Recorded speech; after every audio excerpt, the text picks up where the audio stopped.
भगवान की बातें इस YouTube चैनल पर आपका स्वागत है। चल रही श्रृंखला गोपी रस, जिसमें हम गोपांगनाओं के विलक्षण, दिव्य, विचित्र और दिव्य प्रेम का विश्लेषण कर रहे हैं, उस पर चिंतन कर रहे हैं, उसका व्याख्यान कर रहे हैं। और पिछले कैप्सूल में आपने देखा कि हमने श्री राधा रानी के प्रेम का भी विश्लेषण करने की चेष्टा करी कि श्री राधा रानी असल में कौन है। भगवान की योग माया के बाद में जिक्र किया कि भगवान ने जो अनेकों लीलाएं दिखाई, असुरों को, राक्षसों को, पूतना को, कालिया को मारने से लेकर ब्रह्मा जी के सारे गोप ग्वालों को उठाकर ले जाने से लेकर और भगवान का कंस का वध करने तक भगवान ने क्या क्या योग माया चलाई, उन सब का हमने उनको छूने की कोशिश करी। आइए इस गोपी रस को थोड़ा और आगे विश्लेषण करते हैं। इसका तो जितना भी चिंतन किया जाए, जितना भी इसका व्याख्यान किया जाए, वो कम है। तो भगवान श्री कृष्ण शुद्ध चिन्मय है, शुद्ध आनंदमय है, शुद्ध प्रेममय है, शुद्ध रसमय है। और ये श्री कृष्ण कांता गोपियां, जो श्री कृष्ण की आहादनी शक्ति राधा और श्री राधा कृष्ण का सदा मिलन सहयोग कराने में ही नित्य संलग्न रहने वाली, श्री राधा से भी बढ़कर सुख अनुभव करने वाली ये सखियां शुद्ध चिन्मयी है, शुद्ध आनंदमयी है, शुद्ध प्रेममयी और शुद्ध भावमयी है।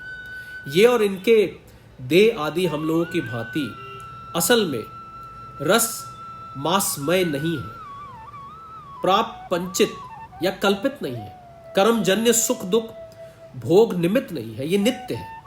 प्रपंचमय मायिक जगत में प्रकट होने पर भी, मृत लोक में लीला करने पर भी मरण धर्म से सर्वथा परे है, उससे अतीत है।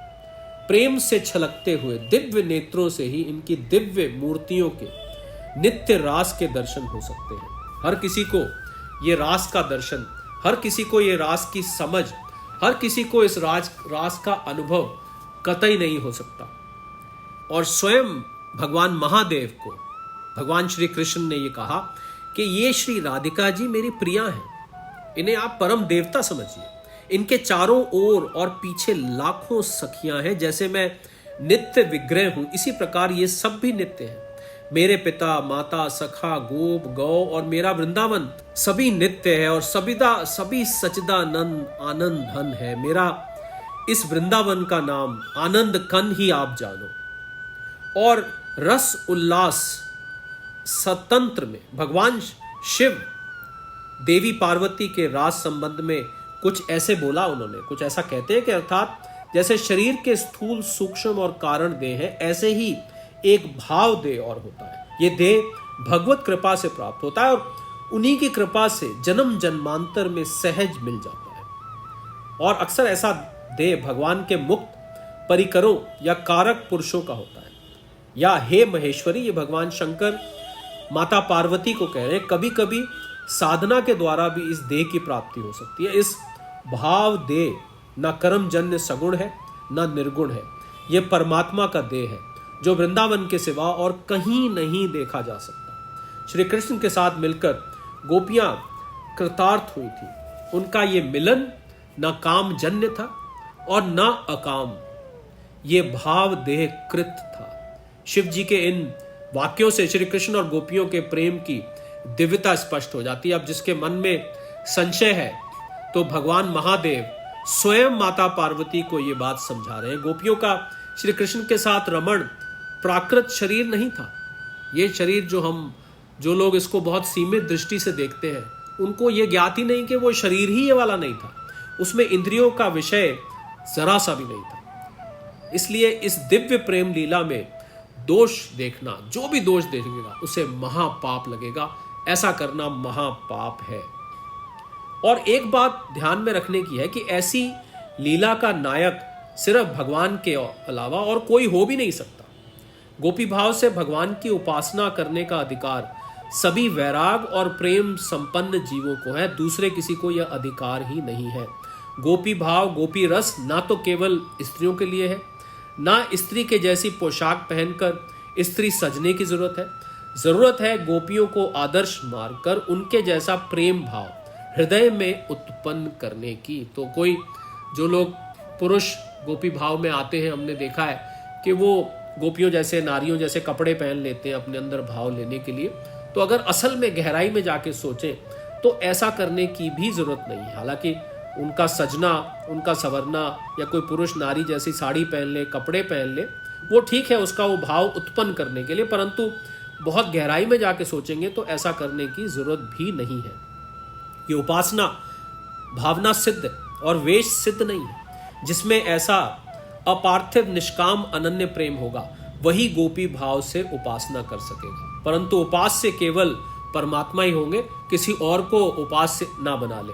तो गोपी भाव, गोपी रस के उपासकों की धारणा में सभी लोग भाव देह से प्रकृति हैं और पुरुष प्रधान अप्राकृत नवीन मदन ब्रजेंद्र नंदन ही सबके एकमात्र पति हैं, वही परम पति हैं, पुरुषों के भी और नारियों के भी। बल्कि पुरुष पुरुष ही नहीं है अगर उसको ज्ञान नहीं हुआ, वो सब नारी ही समझिए, और पति केवल एक ही है। एक श्री नंद नंदन को छोड़कर वे दूसरे पुरुष की कल्पना ही नहीं कर सकते। इस दिव्य प्रेम राज्य में श्री कृष्ण के सिवा अन्य किसी भी पुरुष का श्री कृष्ण प्रेम रस भावित मति भक्त रूपा रमणी के सिवा अन्य किसी नारी का प्रवेश अधिकार या प्रवेश सामर्थ्य नहीं है।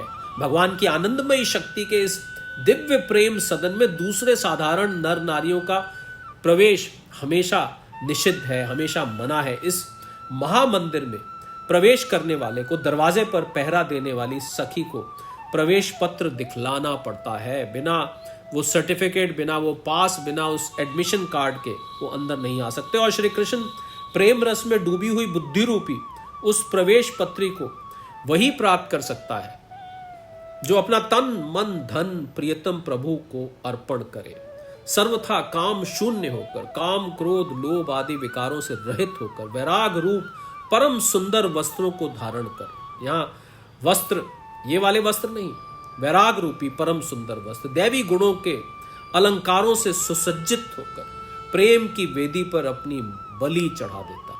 और ये प्रेम बहुत ही दुर्लभ है, इसमें देवताओं का भी अधिकार नहीं है। जो भगवान के ब्रज रस के रसिक हैं, ब्रज भाव के जो भावुक हैं, ब्रज प्रेम के जो प्रेमी हैं, वे भक्त ही इस अत्यंत उच्च प्रेम रस का पान किया करते हैं।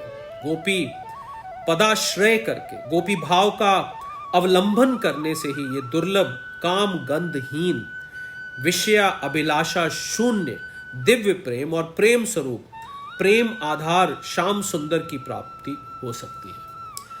श्री चैतन्य चरितामृत में एक जगह और कहा है कि परंतु प्रेमी वेद धर्म छोड़ना नहीं चाहता। प्रेम के प्रकट होने पर वो वेद धर्म ही अपने परम फलस्वरूप प्रेम पद को प्राप्त हुआ जानकर उस साधक को छोड़ देता है। जो जानबूझकर छोड़ता है उसका तो पतन हो जाता है। और ये पथ विषय कामियों का कतई नहीं है, ये मार्ग बाहर वेशधारियों का भी नहीं है। ये तो उन सच्चे त्यागियों का पवन पथ है जो सारे जगत का मोह और सारी कामनाएं त्याग कर एकमात्र भगवान को ही भजना चाहते हैं। जिनके हृदय में भोग लालसा है उनका तो इस मार्ग पर पैर रखना मानो जलती हुई अग्नि में कूदना या काल सर्प के मुंह में हाथ देना है। शिव जी जैसे हलाहल पी गए, हर एक आदमी नहीं पी सकता। इसी प्रकार भगवान ने ये लीला करी तो मनुष्य नहीं कर सकता। इसलिए असमर्थ मनुष्यों को भगवान की इस लीला का अनुकरण कभी मन से भी नहीं करना चाहिए। यदि कोई मूर्खतावश करेगा तो वो नष्ट हो जाएगा। भगवान तो गोपियों के, उनके पतियों के और संपूर्ण देहधारियों के आत्मा है, साक्षी रूप से सबके हृदय में विराजमान है। उन्होंने लीला से ही शरीर धारण कर अवतार लिया था और जीवों पर कृपा करने के लिए ही इस दिव्य देह से ऐसी अलौकिक लीलाएं की जिन्हें सुन करके लोग भगवत परायण हो जाएं। भक्तों के लिए ही ये लीला करी, वरना भक्त व्याख्यान किसका करते। इसलिए भगवान की अलौकिक लीलाओं का अनुकरण ना कर पवित्र गोपी भाव को आदर्श मानकर अपना सब कुछ भगवान के अर्पण करके बुद्धि मन और इंद्रियों के द्वारा सब प्रकार से भगवान की सेवा करनी चाहिए और उनका नित्य निरंतर प्रेम पूर्वक चिंतन करना चाहिए। भक्त बनना चाहिए, भगवान बनने की कोशिश नहीं करनी चाहिए। जीव भगवान का अंश है, इसलिए इसमें भी आनंद का अंश है, आहादनी शक्ति का अंश है। और यही मनुष्य यदि आनंदमयी शक्ति के इस अंश को भ्रम से सुख रूप भासने वाले अनित्य क्षणभंगुर दुखमय भोगों से हटाकर भगवान के सौंदर्य माधुर्य सुख की ओर अगर लगा दे तो उस अनित्य और भ्रमपूर्ण तुच्छ विषयानंद के बदले उसे शाश्वत भूमानंद प्रेमानंद मिल सकता है। सोचिए कितनी बड़ी डील है। मनुष्य की यह आनंद ग्राहिणी शक्ति उन्नत और परिष्कृत होने पर कैतव शून्य और काम गंध शून्य होकर केवल श्री कृष्ण सौंदर्य माधुर्य रसास्वादन के लिए ललायित होती है। परंतु जब जीव की ये आनंद ग्राहिणी शक्ति विषय भोगों में डूबी रहती है, तब तक इसकी कृष्ण अभिमुखी गति नहीं होती और ना हो सकती है। तो गोपी प्रेम, गोपी रस दिव्य और संपूर्ण है। उस रस को साधारण मनुष्य कहां से प्राप्त करे और वाणी या लेखनी कैसे उसका वर्णन करे। हम लोगों के लिए उचित है कि परम प्रेममयी गोपिकाओं के चरण वंदन कर उनसे प्रेम की भिक्षा मांगे और उनके प्यारे श्याम सुंदर के नाम गुणों का गान कर जन्म जीवन को हम सफल करें। और एक जगह तो ललित किशोरी जी कहती हैं कि श्याम सुंदर आज भी है, उनकी लीला भी नित्य है, परंतु हमें वो श्याम सुंदर कैसे दिखें और हम उनके चरण धोने का सौभाग्य कैसे प्राप्त हो।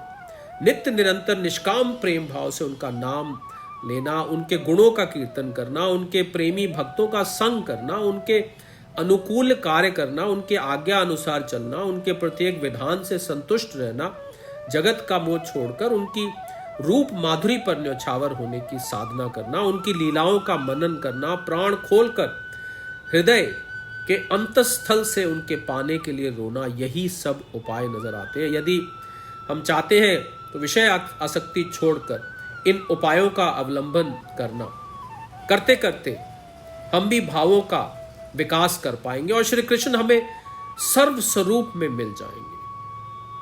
बोलो गोपिकाओं की जय, बोलो श्री राधा रानी की जय, बोलो श्री कृष्ण चंद्र महाराज की जय, बोलो गोपीनाथ की जय। तो इन्हीं शब्दों के साथ गोपी रस के इस कैप्सूल को यहीं विराम देते हैं। आपसे फिर अगले किसी कैप्सूल में इसी गोपी भाव को, गोपी रस को, गोपी प्रेम की चर्चा को लेकर उपस्थित होंगे। तब तक के लिए सादर प्रणाम।